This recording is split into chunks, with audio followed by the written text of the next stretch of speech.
500 साल से हमारे पूर्वजों ने इस धरती पर अपना खून बहाया है। कुर्बानी देने वाले इतने लोग हैं कि हम उंगलियों पर गिना नहीं सकते। इस धरती के दावेदार हम हैं। इस दावे से हमें कोई पीछे नहीं हटा सकता। न इंदिरा हटा सकी थी और न ही मोदी या अमित शाह हटा सकता है।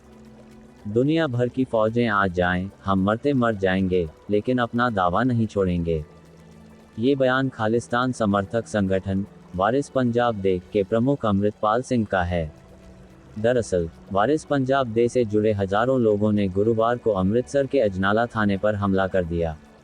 इनके हाथों में बंदूकें, तलवारें और भाले थे।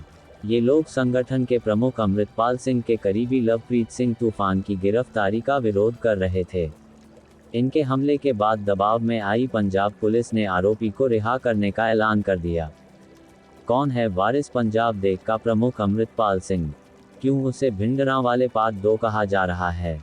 पंजाब की राजनीति में वो कैसे इतनी तेजी से उभर रहा है? पंजाब के अमृतसर जिले में जल्लूपुर खेड़ा में साल 1993 में अमृतपाल सिंह का जन्म हुआ। 12वीं तक पढ़ाई करने के बाद साल 2012 में अमृतपाल काम के सिलसिले में दुबई चला गया। दुबई में वह ट्रांसपोर्ट बिजनेस का काम करने लगा। पिछले साल फरवरी में दीप सिद्धू की मौत के बाद वारिस पंजाब दे को संभालने के लिए अमृतपाल वापस पंजाब लौट आया। 29 सितंबर 2022 को मोगा जिले के रोडे गांव में अमृतपाल को वारिस पंजाब दे का प्रमुख घोषित किया गया। दरअसल, खालिस्तानी आतंकी रहे जर्नैल सिंह भिंडरांवाला इसी रोडे गांव का रहने वाला था। इस दौरान यहां पर हजारों की संख्या में लोग मौजूद थे, जिन्होंने खालिस्तान के समर्थन में नारे लगाए। वारिस पंजाब दे संगठन को पंजाबी अभिनेता संदीप सिंह उर्फ दीप सिद्धू ने सितंबर 2021 में बनाया था। दीप सिद्धू 26 जनवरी 2021 को लाल किले पर हुए उपद्रव के मामले में प्रमुख आरोपी था। इस संगठन का मकसद युवाओं को सिख पंथ के रास्ते पर लाना और पंजाब को जगाना है। इस संगठन के एक मकसद पर विवाद भी है, वह है पंजाब की आज़ादी के लिए लड़ाई। सोशल मीडिया एक्टिविटी से पता चलता है कि अमृतपाल पिछले 5 सालों से सिखों से संबंधित मुद्दों पर मुखर होकर बोल रहा है।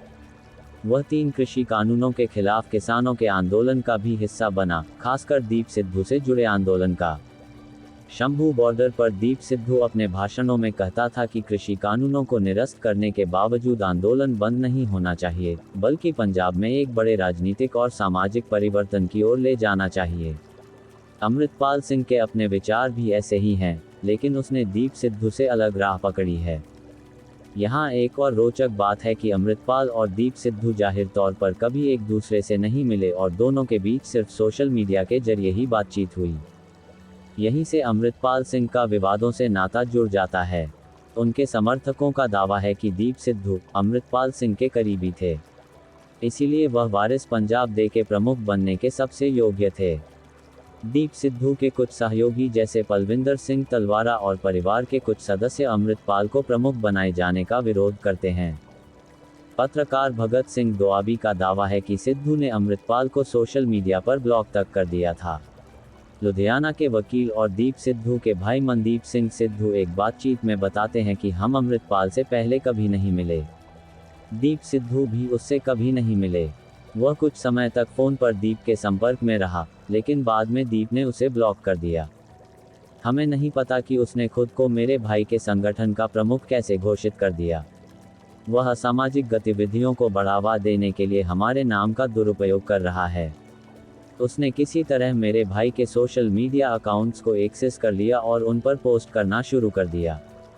मनदीप कहते हैं कि मेरे भाई ने इस संगठन को पंजाब के मुद्दों को उठाने और ज़रूरतमंदों को कानूनी सहायता प्रदान करने के लिए बनाया था, न कि खालिस्तान का प्रचार करने के लिए।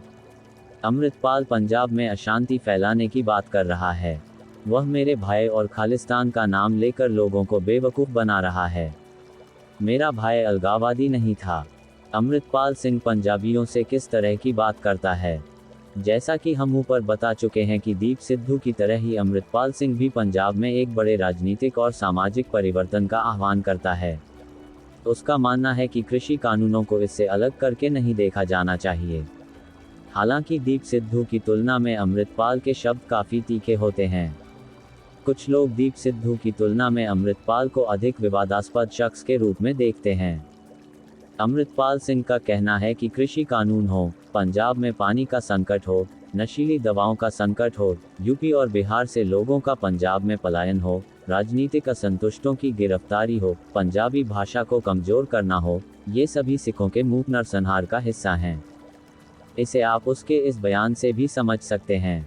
अमृतपाल ने पंजाब के जीरा में शराब बनाने वाली फैक्ट्री के विरोध में हिस्सा लिया था। उसने इस दौरान कहा था कि इस तरह के कारखाने पंजाबियों के मूक नरसंहार का हिस्सा हैं, क्योंकि इससे पानी दूषित होने के साथ ही नशा भी बढ़ेगा।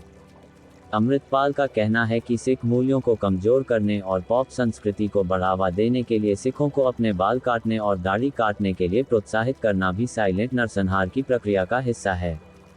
अमृतपाल कहता है कि नरसंहार में हत्या होना जरूरी नहीं है। अगर एक पोता अपने दादा की तरह नहीं दिखता है, अगर एक शेर की संतान शेर की तरह नहीं बल्कि हिरण की तरह दिखती है, तो क्या यह एक तरह का नरसंहार नहीं है? अमृतपाल कहता है कि पंजाब पंजाबियों के लिए है और नौकरियों को सभी स्तरों पर स्थानीय लोगों के लिए रिजर्व करने की जरूरत है। अमृतपाल के आलोचकों का कहना है कि वह जर्नैल सिंह भिंडरांवाले की तरह अपने भाषण से युवाओं को उग्रवाद की ओर ले जा सकता है और ऐसे रास्ते पर ले जा सकता है जहां युवाओं को गिरफ्तार किया जा सकता है या मार दिया जा सकता है। वह हिंदू विरोध की बात करता है। इस तरह के आरोपों पर अमृतपाल सिंह जवाब देता है कि क्या गुरु गोबिंद सिंह ने अपने बेटों की बलि नहीं दी थी? क्या होता अगर उन्होंने भी नतीजों के बारे में सोचा होता? तब सिखों का क्या होता? अमृतपाल कहता है, मैं नहीं चाहता कि कोई मरे, लेकिन अगर किसी का बेटा सिख के लिए अपनी जान दे देता है तो वह गुरु का बेटा बन जाता है। कई राजनीतिक दलों ने अमृतपाल पर पंजाब को अस्थिर करने की कोशिश करने का आरोप लगाया है। वहीं उसके कुछ आलोचकों का कहना है कि वह सिखों और अन्य समुदायों, विशेषकर हिंदुओं के बीच विभाजन को बढ़ा रहा है। अपनी पब्लिक रैलियों में वह यूपी और बिहार से हिंदुओं और जम्मू से गुर्जर मुस्लिमों के पलायन की बात भी करता है। गृह मंत्री अमित शाह को भी धमकी दे चुका है अमृतपाल। खालिस्तान समर्थक अमृतपाल सिंह केंद्रीय गृह मंत्री अमित शाह को भी धमकी दे चुका है। अमृतपाल ने रविवार को पंजाब के मोगा जिले के बुद्ध सिंह वाला गांव में कहा था कि इंदिरा ने भी दबाने की कोशिश की थी, क्या हश्र हुआ? अब अमित शाह अपनी इच्छा पूरी करके देख लें। अमृतपाल पंजाबी सिंगर दीप सिद्धू की बरसी में आया था। दरअसल अमित शाह ने कुछ दिन पहले कहा था कि पंजाब में खालिस्तान समर्थकों पर हमारी नज़र है। अमृतपाल से शाह के बयान को लेकर सवाल किया गया था। इस पर अमृतपाल ने कहा कि शाह को कह दो कि पंजाब का बच्चा बच्चा खालिस्तान की बात करता है, जो करना है कर ले। हम अपना राज मांग रहे हैं, किसी दूसरे का नहीं। युवाओं के गुस्से को भुना रहा। दीप सिद्धू की अचानक मौत और सिद्धू मूसेवाला की हत्या ने पंजाब के युवाओं के एक बड़े वर्ग को आहत किया है। हालांकि दोनों की पंजाब और सिखों से संबंधित मुद्दों पर एक अलग राय थी। ऐसे में पंजाब के युवाओं के पास एक रोल मॉडल की कमी थी और अमृतपाल सिंह सिख युवाओं के एक वर्ग के लिए उस खालीपन को भरने की कोशिश कर रहा है। अमृतपाल अपनी भाषण शैली के कारण चर्चा में आ गया। अपने भाषण में वह खालिस्तान के समर्थन में खुलकर बोलता है। इतना ही नहीं, वह पंजाब के युवाओं को ड्रग्स के जाल से मुक्त करवाने के दावों के साथ युवाओं को अपने साथ जोड़ रहा है। वह पंजाब पंजाबियों के लिए है कि अपील करता है और नौकरियों में आरक्षण की मांग का मुद्दा भी उठा रहा है, क्योंकि राज्य में बेरोजगारी एक प्रमुख मुद्दा है। उसके युवा समर्थकों में एक आम बात सुनने को मिलती है कि कम से कम कोई तो कुछ कर रहा है। यही वजह है कि कुछ लोग अमृतपाल की तुलना जर्नैल सिंह भिंडरांवाले से कर रहे हैं।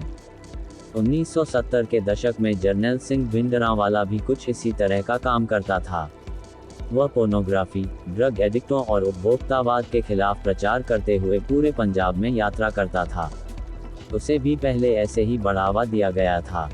खालिस्तान समर्थक होने की वजह से अमृतपाल सिंह को भिंडरांवाला पार्ट 2 भी कहा जा रहा है। अमृतपाल भिंडरांवाले की तरह ही नीली पगड़ी पहनता है। पिछले साल 29 सितंबर को मोगा जिले के रोडे गांव में वारिस पंजाब डे की पहली वर्षगांठ पर एक कार्यक्रम किया था। दरअसल ये भिंडरांवाले का ही पैतृक गांव है। अमृतपाल कहता है, भिंडरांवाले मेरी प्रेरणा हैं। मैं उनके बताए रास्ते पर चलूंगा। मैं उनके जैसा बनना चाहता हूं, क्योंकि ऐसा हर एक सिख चाहता है। मैं पंथ की आज़ादी चाहता हूं। मेरे खून का हर एक कतरा इसके लिए समर्पित है। बीते समय में हमारी जंग इसी गांव से शुरू हुई थी। भविष्य की जंग भी इसी गांव से शुरू होगी। हम सभी अब भी गुलाम हैं। हमें अपनी आज़ादी के लिए लड़ना होगा। हमारा पानी लूटा जा रहा है। हमारे गुरु का अपमान किया जा रहा है। पंथ वास्ते जान देने के लिए पंजाब के हर एक युवा को तैयार रहना चाहिए।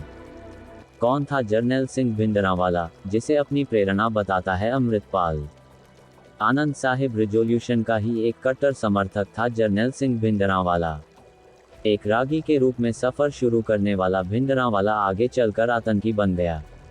जाने माने सिख पत्रकार खुशवंत सिंह का कहना था कि भिंडरांवाला हर सिख को 32 हिंदुओं की हत्या करने को उकसाता था। उसका कहना था कि इससे सिखों की समस्या का हल हमेशा के लिए हो जाएगा। 1982 में भिंडरांवाले ने शिरोमणि अकाली दल से हाथ मिला लिया और असहयोग आंदोलन शुरू कर दिया। यही असहयोग आंदोलन आगे चलकर सशस्त्र विद्रोह में बदल गया। इस दौरान जिसने भी भिंडरांवाले का विरोध किया, वह उसकी हिट लिस्ट में आ गया। इसी के चलते खालिस्तान आतंकियों ने पंजाब केसरी के संस्थापक और एडिटर लाला जगत नारायण की हत्या कर दी। आतंकियों ने अखबार बेचने वाले हौक तक को नहीं छोड़ा। कहा जाता है कि प्रधानमंत्री इंदिरा गांधी के बेटे संजय गांधी ने उस समय अकाली दल के बढ़ते राजनीतिक प्रभाव का मुकाबला करने के लिए भिंडरांवाले का समर्थन किया। इसके बाद सुरक्षा बलों से बचने के लिए भिंडरांवाला स्वर्ण मंदिर में जा घुसा। 2 साल तक सरकार ने कोई कदम नहीं उठाया। इसी दौरान भिंडरांवाला स्वर्ण मंदिर परिसर में बने अकाल तख्त पर काबिज हो गया। पहले अन्य विकल्पों पर चर्चा की गई। प्रधानमंत्री इंदिरा गांधी ने भिंडरांवाले को पकड़ने के लिए एक गुप्त स्नैच एंड ग्रैब ऑपरेशन को लगभग मंजूरी दे दी थी। इस ऑपरेशन के लिए 200 कमांडो को प्रशिक्षित भी किया गया था। जब इंदिरा गांधी ने पूछा कि इस दौरान आम लोगों को कितना नुकसान हो सकता है, इस पर उन्हें कोई जवाब नहीं मिला। इसके बाद ऑपरेशन सनडाउन को रोक दिया गया। इसके बाद सरकार ने सेना को भेजने का फैसला ले लिया। कहा जाता है कि 5 जून को कांग्रेस आई के सभी सांसदों और विधायकों को जान से मारने की धमकी और गांवों में हिंदुओं की सामूहिक हत्याएं शुरू करने की योजना का खुलासा होने के बाद यह फैसला किया गया। 5 जून 1984 को रात 10:30 बजे ऑपरेशन का पहला चरण शुरू किया गया था। स्वर्ण मंदिर परिसर के अंदर की इमारतों पर आगे से हमला शुरू किया गया। इस दौरान खालिस्तानी आतंकियों ने भी सेना पर खूब गोलीबारी की। 7 जून तक भारतीय सेना ने परिसर पर कंट्रोल कर लिया। ऑपरेशन ब्लू स्टार 10 जून 1984 को दोपहर में समाप्त हो गया। इस पूरे ऑपरेशन के दौरान सेना के 83 जवान शहीद हुए और 249 घायल हो गए। सरकार के अनुसार हमले में 493 आतंकवादी और नागरिक मारे गए। हालांकि कई सिख संगठनों का दावा है कि ऑपरेशन के दौरान कम से कम 3000 लोग मारे गए थे।